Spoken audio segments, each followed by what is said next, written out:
নমস্কার বন্ধুরা, কেমন আছো? আশা করি তোমরা সবাই খুব ভালো আছো। আমিও খুব ভালো আছি। তোমাদের সামনে চলে এলাম নতুন একটি ভিডিও নিয়ে। ভিডিওটি হতে চলেছে খুবই সুন্দর। আমি অনুরোধ করে গেলাম ভিডিওটি পুরো দেখার জন্য। প্লিজ ভিডিওটা স্কিপ করে বা টেনে দেখো না। দিনটি ছিল মহাদশমীর দিন সন্ধেবেলায়, মানে প্রতিমা বিসর্জনের দিন। সত্যি ছিল সেদিন মনটা ভীষণ খারাপ। সকালবেলা ঘট বিসর্জনের সময় অনেক নাচানাচি করেছি, কিন্তু মাকে যখন আটং থেকে নামানো হয় মন ভীষণ খারাপ লাগছিল যে মাকে আবার আমরা মন্দিরেতে সেই 365 দিন অপেক্ষা করার পর দেখতে পাবো। মায়েরও চোখ যেন ছলছল করছিল, খুব খারাপ লাগছিল গো। আর আমাদের বাড়ির নিয়ম হচ্ছে পান পাতা দিয়ে বরণ করার নিয়মটি একেবারেই নেই। কোনো এক দুর্ঘটনার জন্য নাকি এই নিয়মটা বাতিল হয়ে গেছে। তবে জানো তো, টিভিতে বা সিরিয়ালে বা যখন দেখি সব জায়গাতে এই নিয়মটা আমার ভীষণ খারাপ লেগেছে। কি সুন্দরভাবে সব জায়গায় বরণ করা হয়, কিন্তু কি হয়েছে, আমার মা তো মাই, তাই না? মাকে আমরা সিঁদুর পরিয়ে মায়ের চরণে প্রণাম করিয়ে তারপর মাকে আমরা বিদায় জানাই আর বলি, মা তুমিও ভালো থেকো আর তোমার সন্তানেদের ভালো রেখো। তারপর সেই দুঃখটাকে ভোলার জন্য আমরা বক্স চালিয়ে করি উদ্দাম নৃত্য। তোমরা কি আমাকে চিনতে পারছো কোনটা আমি বলো তো? হ্যাঁ, ঠিকই ধরেছো, ব্লু কালারের সালোয়ার বা কুর্তি পরার মেয়েটি আমি। কি উদ্দাম মাতালের মতো নাচছি দেখো। নাচতে নাচতে আমাদের সেদিন হাত পা গা হাতে পুরো ব্যথা হয়ে যায়, তবু আমরা নাচ থামাই না। বিশ্বাস করো, ওই দশমীটা হয়ে যাওয়ার পর 3-4 দিন ধরে যে যন্ত্রণাটা থাকে, সেই যন্ত্রণাটা মানে কি বলবো। কিন্তু যাই হোক, যন্ত্রণা যাই হোক, এত সুন্দর সুন্দর পারফরমেন্স না দিলে হয়? সবাই কত দর্শক বসে রয়েছে বলো তো। সবাইকে যখন বলি নাচতে, সবাই বলে না নাচবো না, এই করবো না ওই করবো না, কিন্তু আমার নাচতে এত ভালো লাগে যে আমি সব সময় নাচি। মানে নাচতে আমার ভীষণ ভালো লাগে। নাচটা আমার কাছে কি বলবো, এক ধরনের শখ বলতে পারো। বিশাল পারি সেরকম কিছু নয়, তবে মানে তোমাদের ভালোবাসাতে মোটামুটিভাবে হয়ে যায় আর কি। কী সুন্দরভাবে নাচছি সেটা আমি বলবো না, কিন্তু ভাসানের নাচ ঠিক এইভাবেই হয়। কিন্তু গানগুলো আমি তোমাদের সামনে তুলে ধরতে পারিনি, তার জন্য আমি দুঃখিত। কেন ধরতে পারিনি সেটা তোমরা একটু বুঝে নিও। এখানে কিছু সমস্যার জন্য আমি তোমাদের সামনে গানগুলো দিতে পারিনি। গান দিলেই তো একটু সমস্যা হয়, তোমরাই বুঝে নিও কী সমস্যা। আর এদিকে দেখো কুকুরটি, এই কুকুরটি কিন্তু আমার পোষা কুকুর। কি সুন্দর, আমি নাচছি বলে আমার নাচ দেখতে কিন্তু চলে এসেছে। যাই হোক, কেউ তো এসেছে, কেউ তো দেখছে নাচ, এটাই অনেক। আমরা বেশ সুন্দর সুন্দর করে কোমর দুলিয়ে দুলিয়ে নাচি, বেশ ভালো লাগে জানো তো। আর সকালবেলা হয় সিঁদুর খেলা, আবার বিকালবেলা তো মানে সন্ধ্যেবেলাতেও হয় সিঁদুর খেলা। আর নিজেদের বাড়ির পুজো বলে লোকজনের সংখ্যাটা শুধু বাড়ির লোক কটার মধ্যেই সীমাবদ্ধ থাকে, বাইরে কেউ আসে না অত সাধারণত নাচতে বা সেদিনে। কিন্তু আমাদের বাড়ির লোকজনই বা কম কিসে, চৌধুরী পরিবারের লোকজন তো আর কম নয়। তাই বেশ সুন্দর সুন্দর স্টেপ দিয়ে বেশ নাচছিল। আমিই বলছিলাম এরকম করে এক একটা স্টেপ দিয়ে নাচলে বেশ সুন্দর লাগে ভিডিওতে দেখলে। আর সবাই এখানে আমার থেকে ছোট, না আমার থেকে ছোট আছে, আমার বয়সও আছে। তাই কারুর পিসি হই, কারু কাকিমা হয়, কারু বৌদি হই।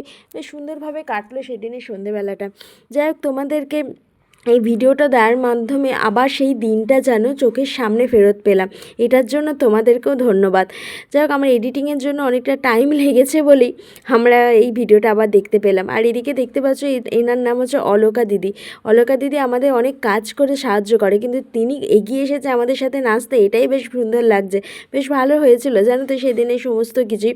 নাচ টাচ করে মায়ের বিদায় হয়ে গেল, মানে বিসর্জন হয়ে গেল। তারপর বিসর্জনের পর আমাদের বাড়ির আরেকটা নিয়ম হচ্ছে, মায়ের বিসর্জনের পর আমরা ছুটে চলে যাব মায়ের মন্দিরে।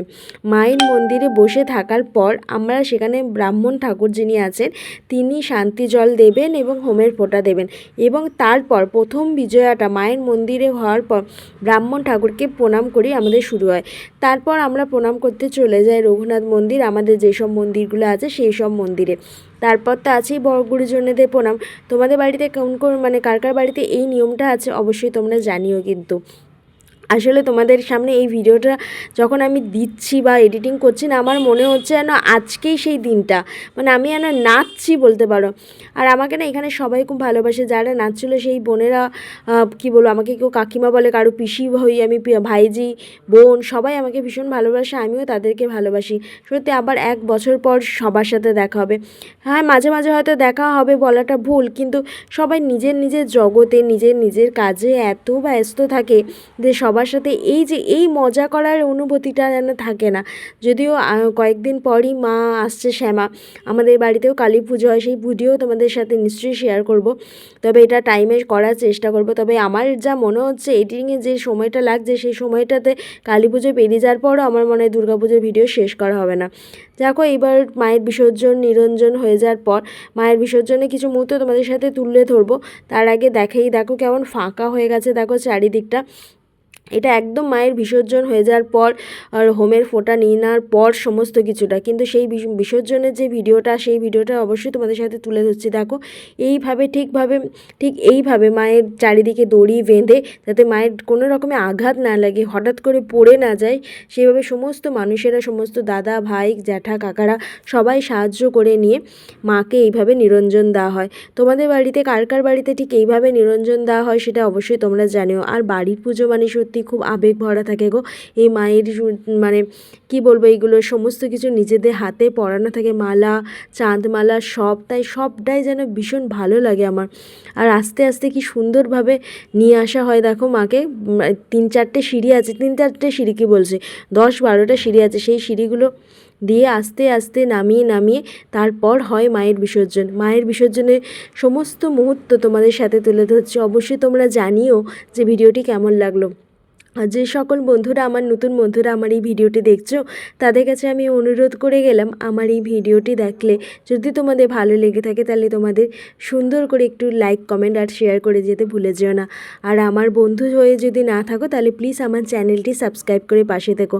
তোমাদের ভালোবাসা, তোমাদের সাপোর্ট না পেলে আমাদের মতো ছোট্ট ইউটিউবরা এগিয়ে যেতে পারবে না। তাই সবাই সবার পাশে থেকো, সবাইকে ভালোবাসা দাও। আসলে জীবনে ভালোবাসার থেকে দামি আর কিচ্ছু হয় না, সেটা বাস্তব জীবন হোক বা কাজের জায়গা হোক বা সমস্ত কিছুতেই ভালোবাসা দিলে কিন্তু ভালোবাসা পাওয়া যায়, এটা কিন্তু বাস্তব। দেখো মায়ের বিসর্জনটা ঠিক এইভাবে হয়, কি সুন্দরভাবে আস্তে আস্তে সমস্ত কিছু হয় দেখতে।